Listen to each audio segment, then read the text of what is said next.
Cuando Dios habla a su pueblo a través de sus mensajeros, he dicho muchas veces que todo el que sube a este altar, o a través de su palabra, o a través hasta de una canción, Dios nos dice lo que Él quiere para nosotros. Él revela su voluntad a través de su palabra. Por eso, este es el momento donde nosotros debemos estar sumamente atentos a lo que vamos a hacer aquí. Esos mensajeros que antes le llamaban los profetas, ¿verdad? El profeta tenía una misión muy clara de proclamar la palabra de Dios.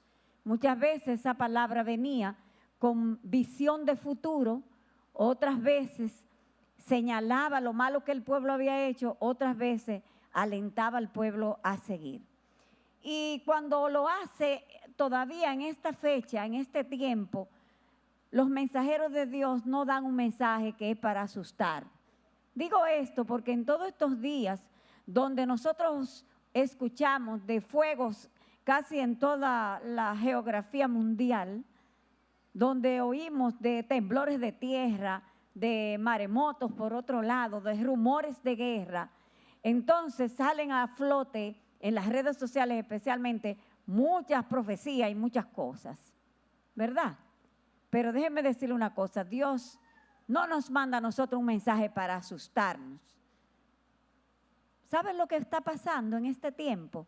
Que el hombre se ha olvidado de Dios. Al olvidarse de Dios, el hombre se asusta cuando oye esas cosas. Pero tú y yo, hermanos, que conocemos la palabra de Dios, no debemos estar asustados, sino preparados. Preparados para lo que Dios va a hablarnos y para lo que está aconteciendo, que no es más que lo que ya está aquí escrito, desde Génesis hasta Apocalipsis. Nosotros hemos escuchado de una profecía que se dio en el siglo 8 antes de Cristo.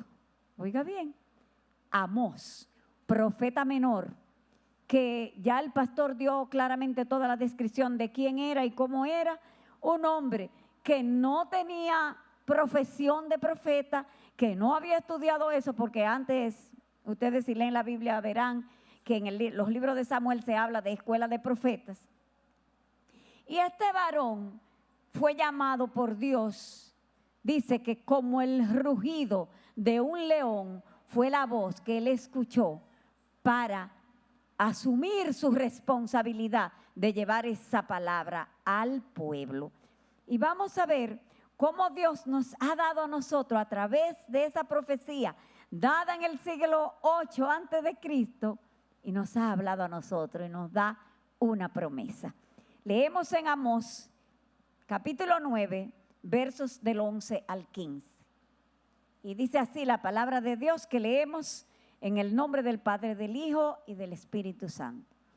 En aquel día yo levantaré el tabernáculo caído de David y cerraré sus portillos y levantaré sus ruinas y lo edificaré como en el tiempo pasado, para que aquellos sobre los cuales es invocado mi nombre posean el resto de Edom y a todas las naciones, dice Jehová que hace esto.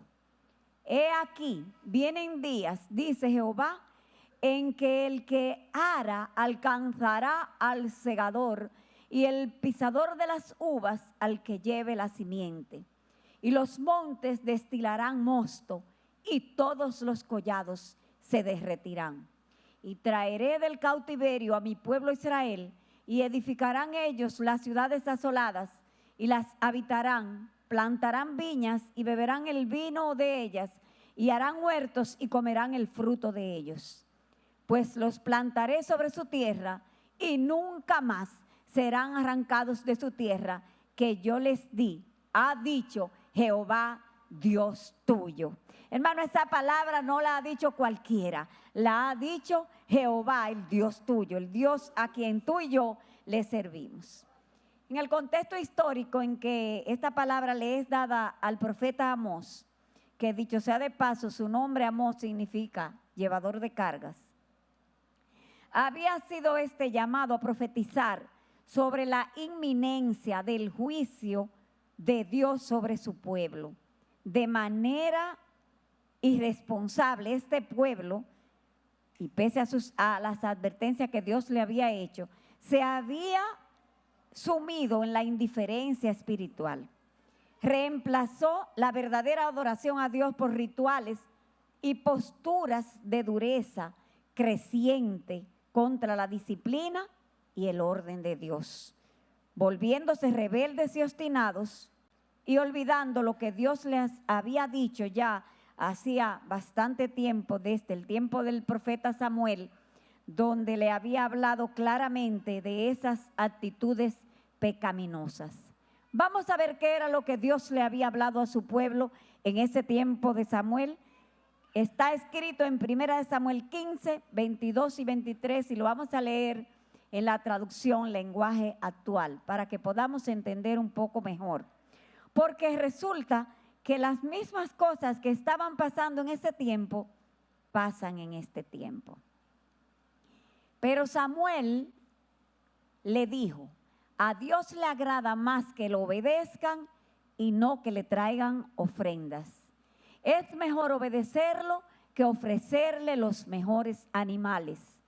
Rebelarse contra Dios es tan malo como consultar a brujos y a adivinos. Oiga bien, hermanos. No está bien adorar a dioses falsos, ni tampoco desobedecer a Dios. Como tú no quieres nada con Él, Dios tampoco quiere nada contigo.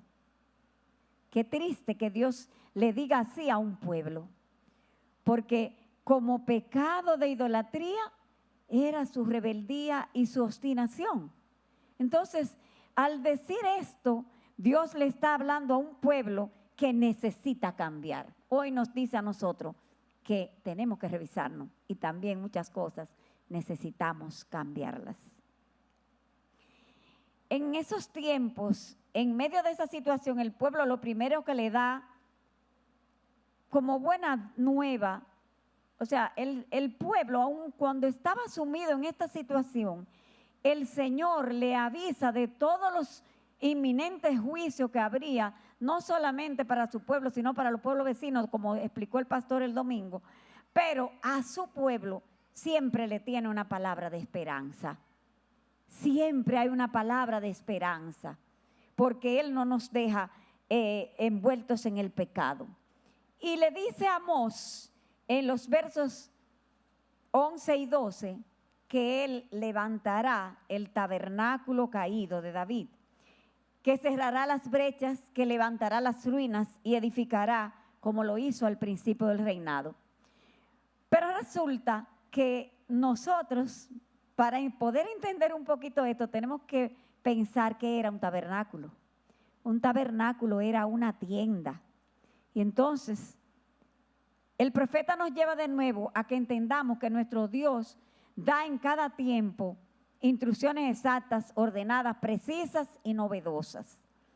La tienda, el tabernáculo era la tienda. Recuérdense que el domingo explicamos aquí lo que significaba esa tienda de Moisés, donde él tenía el propósito de presentarse a su pueblo, donde Dios, la presencia de Dios podía ser visible en la tierra, donde él podía habitar en medio de su pueblo.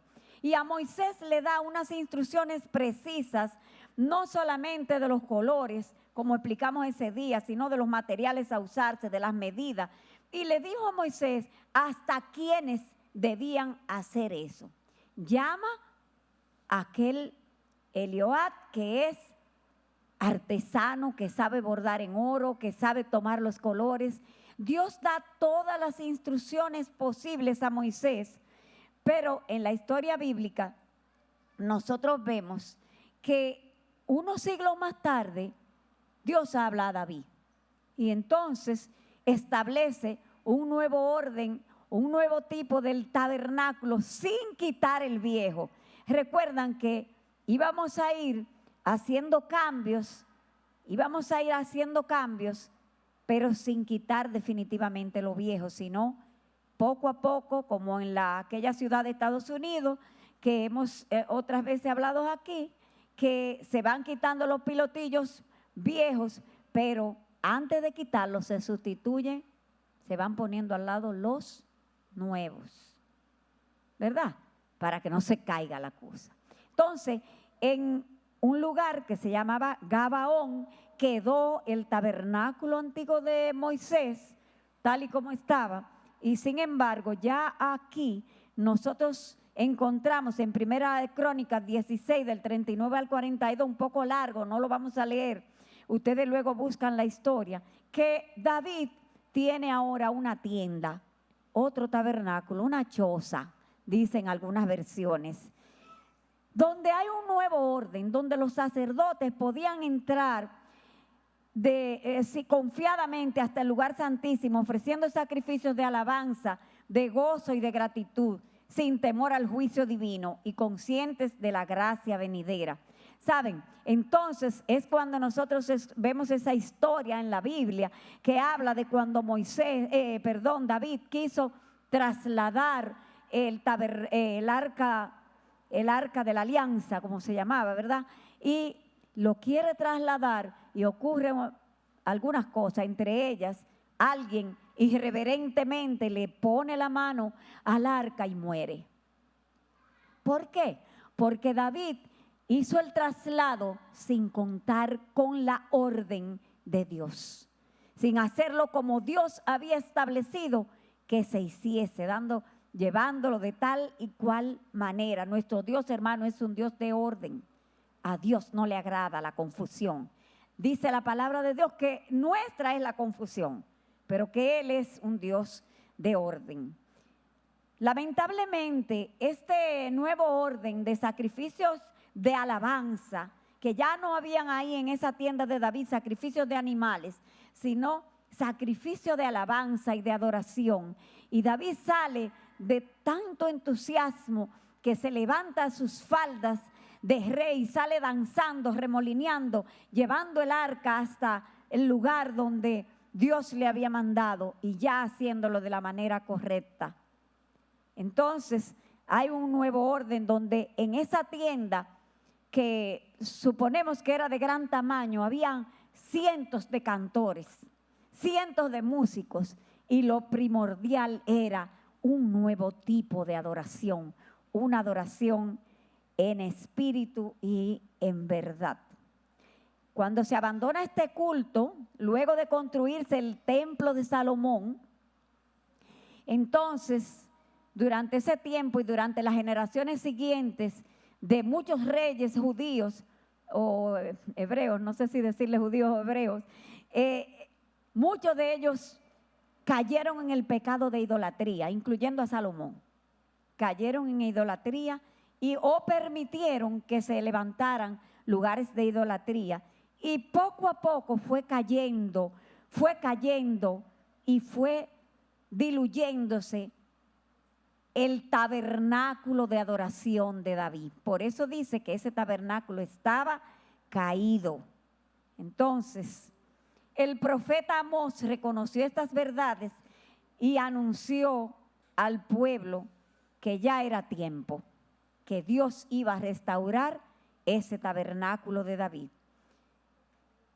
Dice que los mandamientos de Dios, la adoración en unidad con gozo, la alegría y los cánticos nuevos, así como el servicio en la casa de Dios, en ese tiempo donde Amós da la profecía, se hacían como una carga. Se hacían como una carga que soportar y no se hacían como un privilegio que nosotros tenemos, que ellos debían anhelar y disfrutar. Muchas veces nosotros caemos en esa etapa de un tabernáculo caído en nuestros corazones, cuando hacemos el trabajo de Dios sin alegría, sin disfrutarlo, si no lo hacemos porque lo tenemos que hacer o lo hacemos de mala voluntad, cansados, llego tarde, lo hago si puedo, lo hago a medias. Entonces a Dios, hermano, no le agrada eso. Propone Amós o dice que Dios se ha propuesto restaurar el tabernáculo de David. Y hoy también el Señor nos dice eso a nosotros. Dice que ese tabernáculo representa para nosotros el cumplimiento de las promesas de Dios, restaurar esa adoración hermosa, ese tiempo de disfrute delante del Señor. Hermanos, representa el cumplimiento de las promesas, porque Dios le había prometido a David que habría un sucesor de él. Y si ustedes ven la historia de Israel, hubo muchos cambios y muchas cosas que quizás hicieron perder la esperanza a ese pueblo de que hubiese un sucesor del linaje de David en el trono de Israel. Entonces, ahí viene otra vez y se retoma el orden adecuado para que la promesa se cumpla. También había otro problema en ese tiempo y era que el pueblo estaba desunido. Cuando el Señor propone o se propone restaurar el tabernáculo de David, quiere que su pueblo no esté dividido. Y también este tabernáculo está relacionado con que nosotros ahora en este tiempo, igual que en el tiempo de Amós, seamos adoradores. ¿Saben por qué, hermanos? Porque Dios, nuestro Dios se mueve, su presencia se mueve en medio de la alabanza de su pueblo. Nuestro Dios no se mueve así, o sea, le agrada que nosotros le alabemos. Pero Él le agrada que nosotros le alabemos unidos, unánimes, juntos, para que allí Él pueda enviar el avivamiento del Espíritu Santo que nosotros necesitamos como iglesia, que necesitamos como pueblo. Que podamos llevar esta palabra no como una obligación o como una carga, sino con gozo y diligencia, con denuedo, con valentía, para su gloria y su honra, como lo hicieron aquellos apóstoles que en el libro de los Hechos, capítulo 2, del 1 al 4, dice la palabra de Dios lo siguiente: cuando llegó el día de Pentecostés, estaban todos unánimes, juntos, y de repente vino del cielo un estruendo, como de un viento recio que soplaba, el cual llenó toda la casa donde estaban sentados. Y se les aparecieron lenguas repartidas como de fuego, asentándose sobre cada uno de ellos. Fueron todos llenos del Espíritu Santo, y comenzaron a hablar en otras lenguas, según el Espíritu les daba que hablase. Qué bueno sería que el avivamiento en esta iglesia llegue así, con un viento recio que sople en esta noche sobre cada uno de los que aquí estamos y sobre cada uno de los que están en su casa viendo este culto. Qué bueno fuera, porque hay una promesa de restauración, y nosotros debemos pedirle al Señor que ponga en nosotros el querer como el hacer su buena voluntad. Esta promesa que nos ha dado el Señor en este año no es una promesa simple. Es una promesa que nos ha agradado. Nos ha agradado porque habla de bendición. Pero saben, hermanos, esa promesa también habla de que trabajemos en su obra con fe inquebrantable. Habla de que restauremos ese tabernáculo de David en santidad e integridad, con sabiduría de lo alto, en obediencia a Él y a las autoridades que Él ha puesto en esta casa a dirigirnos. Y todos bajo un solo dominio, el dominio de Cristo, sirviéndole a Él, buscando lo que debemos hacer, levantando ese tabernáculo de David entre nosotros, cerrando los portillos. ¿Saben lo que eran los portillos? Puertas pequeñas, brechas. ¿Y sabe lo que pasa con las brechas en la iglesia? Por esas brechas penetra el enemigo. Entonces vamos a cerrar esas brechas. Es un poco extraño ver que el Señor habla de brechas y de portillos en una tienda, ¿verdad? Porque eso no se refería solamente a la tienda en ese momento, sino a su casa, a su iglesia en general. En todos los tiempos.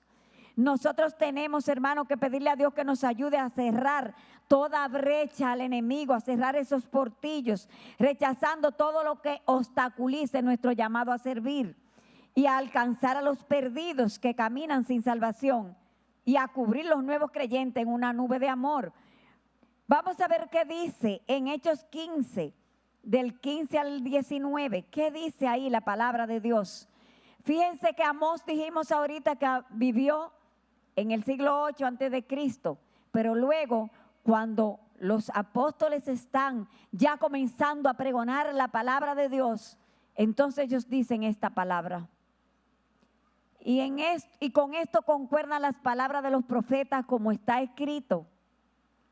Después de esto volveré y reedificaré el tabernáculo de David que está caído y repararé sus ruinas y lo volveré a levantar para que el resto de los hombres busque al Señor y todos los gentiles sobre los cuales es invocado mi nombre.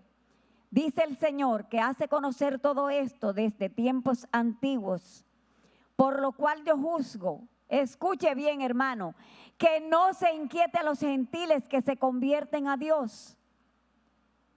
¿Saben por qué? Porque cuando nosotros, ya el Señor nos haya levantado el tabernáculo y nosotros estemos buscando a las personas que están perdidas allá afuera, hermano, y estén aquí, no podemos inquietarlos con tantas cosas, con comentarios, con historias, con fábulas. Tenemos que alimentarlos con la palabra de Dios, no inquietándolos con temas que no edifican, murmuraciones o intrigas, sino señalándole lo que Dios ha hablado. Entonces, fíjense que la promesa lleva una serie de cosas. Tenemos que leer el contexto de la palabra de Dios para nosotros poder entender bien qué es lo que Dios nos está diciendo con esta promesa. En Amós 13 es lo que tomamos, ¿verdad? Que nos dice que seremos beneficiados junto con aquellos que nos rodean en esta restauración. El verso 13 inicia diciendo, y vienen días. No dice que vienen años o que vienen siglos. Dice que vienen días, quiere decir que esto es rápido. Que esto es ya, hermanos. Amós describe la maravillosa intervención de Dios para bendecirnos como un gran mover de trabajo incansable. Vamos a ponerla de nuevo en la pantalla. El trabajo incansable que dice que el que ara hace su parte y no descansa, sino hasta que alcanza o que lo alcanza el que ciega, el que está recogiendo. Uno va detrás del otro, uno sigue trabajando mientras el otro comienza a hacer su trabajo. No nos podemos detener, hermano. Eso es lo que Dios nos está mandando en esta promesa, a trabajar, sino que recogiendo la cosecha con rapidez, Dios nos da la cosecha de la forma y en los lugares no esperados. Nos va a dar la cosecha en los lugares que quizás no estamos esperando. ¿Saben por qué? Porque la mayoría de los viñedos no se encuentran en las montañas. Y aquí dice esa palabra, que los montes destilarán mosto. ¿Saben? Los viñedos generalmente se dan en lugares llanos o en colinas no muy altas. Pero Dios nos está hablando aquí de lugares no esperados.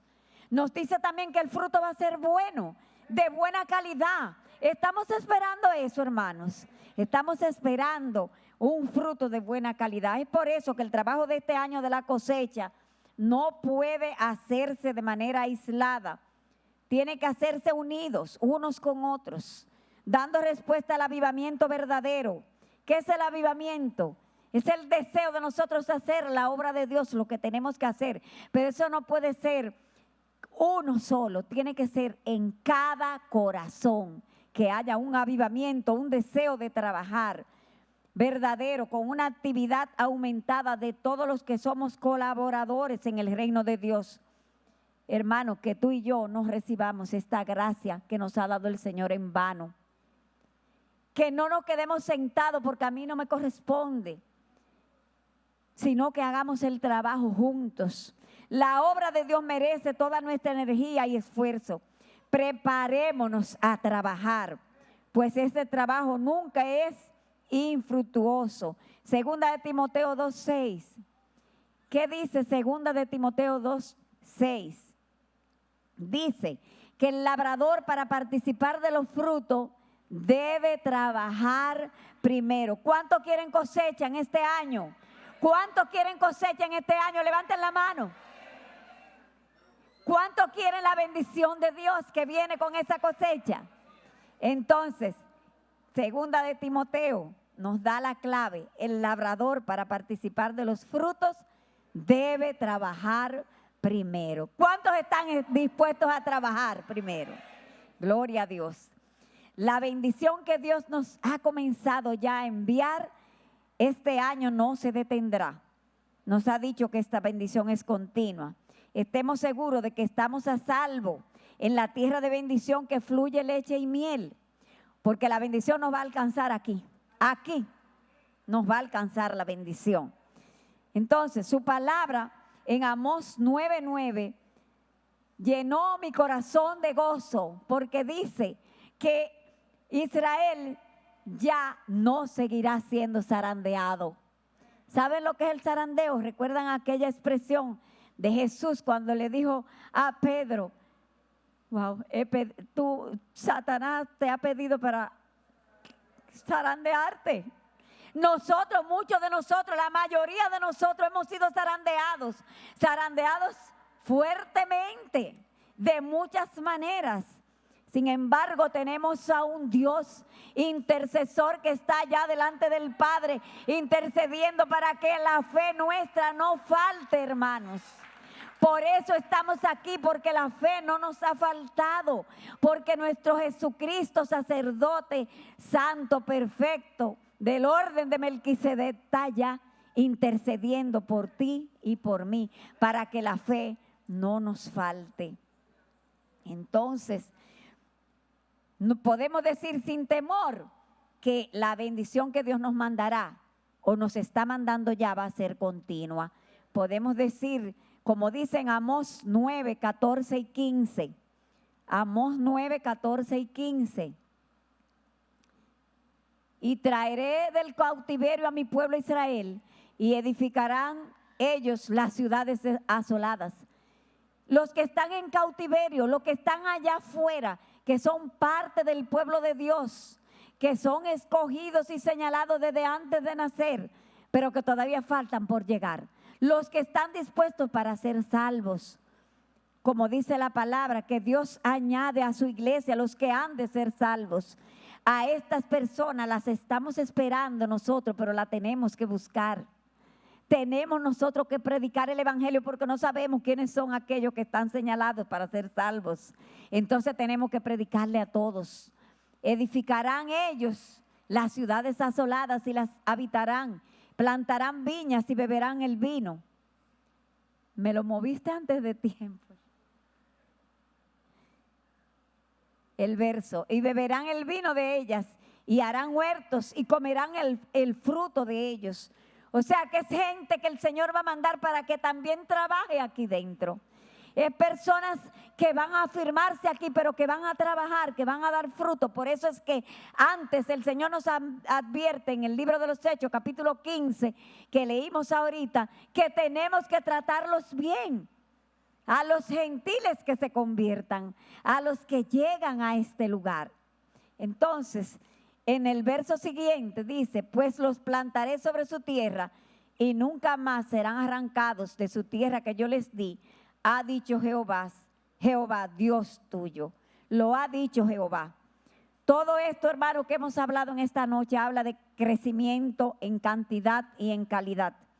La bendición fluida y abundante en todos los órdenes hará que corra el río de Dios y fluyan aguas de sanidad desde este altar. El Señor me mostraba cómo corrían las aguas en esta casa, cómo corrían las aguas sanando el cuerpo, el alma y el espíritu. creemos esto, señores, y lo decimos a ustedes para que cada uno de nosotros no se quede como está, sino que se convierta en un canal ancho, profundo, por donde corra el río de Dios. Antes cantábamos un coro que decía así: yo quiero ser ese canal. Yo quiero ser ese canal ancho y profundo por donde el agua de vida, el agua que salta para arriba, el agua de sanidad vaya llegando a todo lugar, llevándose la escoria. Porque saben, el agua dice que se aclara sola al paso de la corriente. Entonces, que se vaya aclarando el agua de nuestras vidas y regando los campos para que haya salvación en todo lugar. La bendición novedosa que el Señor nos ha prometido, como en el tabernáculo de David, nos permitirá una entrada sin obstáculos a la presencia de Dios, despojados de la vieja levadura del pecado, dejando atrás, hermanos, dejando atrás lo que ha detenido el crecimiento de la iglesia. El crecimiento de la iglesia se detiene cuando no hay unidad, cuando hay murmuración. Usted puede leerlo aquí en la Biblia. Búsquelo. ¿Qué pasaba en el desierto? ¿Por qué se detenía el campamento? ¿Por qué el pueblo tuvo que dar tantas vueltas en un camino que en 11 días lo podía pasar? Por esas cosas que debemos dejar para que la iglesia siga caminando. Hermanos, extendernos hacia lo que está delante, abierto el conocimiento para lo que en los tiempos presentes, ver que el Señor está a la puerta, que las cosas que están ocurriendo nos lo dicen a cada rato, pero que nosotros esperemos esa venida con gozo y con alegría, no con temor. No con temor, sino con gozo. Y eso nos inste a preocuparnos un poco más de hacer la obra del Señor. Porque si el Señor viene, quiere decir que cuando venga nos va a pedir cuenta de lo que nos entregó a cada uno de nosotros. ¿Qué hiciste con lo que te entregué a ti? Nos va a preguntar el Señor. ¿Qué le vamos a contestar? ¿Te has puesto a pensar eso? ¿Qué le vamos a contestar al Señor? La bendición, hermano, es personal. Nos lo ha dicho el Señor. Para todo aquel que esté seguro de que ha venido a los pies de la cruz y que por fe ha abrazado el perdón de Jesucristo y es salvo. Todo aquel que decidió dejar el mundo y los placeres temporales para tomar su cruz y seguirlo. La bendición es familiar también, para quienes Cristo es el centro de su familia y cumplen cada uno el rol que les ha dado. Pero saben, nosotros no solamente somos personas que tenemos una familia natural, nosotros tenemos una familia de la fe. ¿Cómo nos comportamos en esta familia de la fe? ¿Cómo va a venir la bendición sobre la familia de la fe si nosotros no procuramos que nos unamos? ¿Cómo va a venir la bendición sobre la familia de la fe si dejamos de hacer el trabajo o nos descuidamos? O si llegamos tarde, no venimos, simplemente estamos atentos a las cosas, al gusto que me quiero dar en este tiempo, porque es mi tiempo, porque es el momento que puedo hacerlo.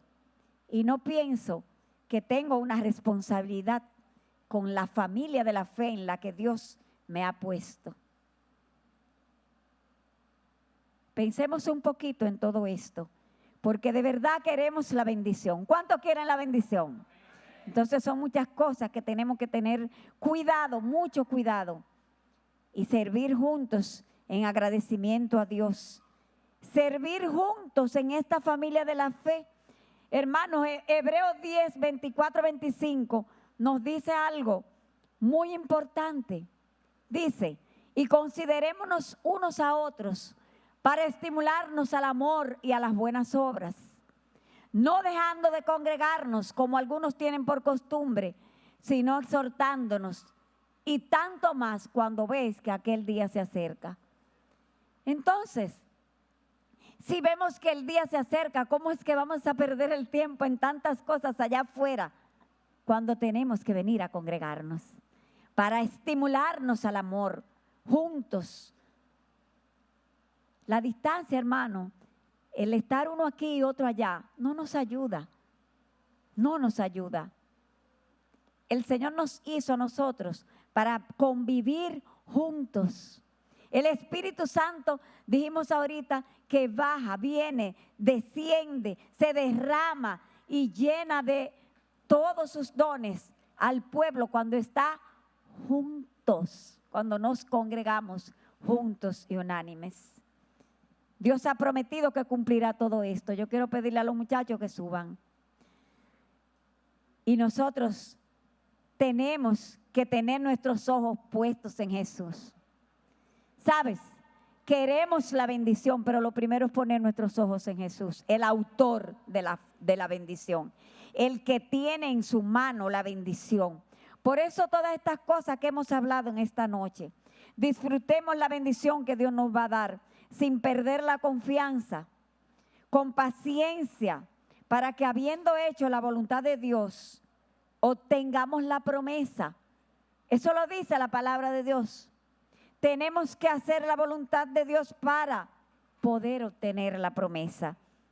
Sin lugar a dudas, hermano, este es el año de la cosecha. Preparémonos para tal fin.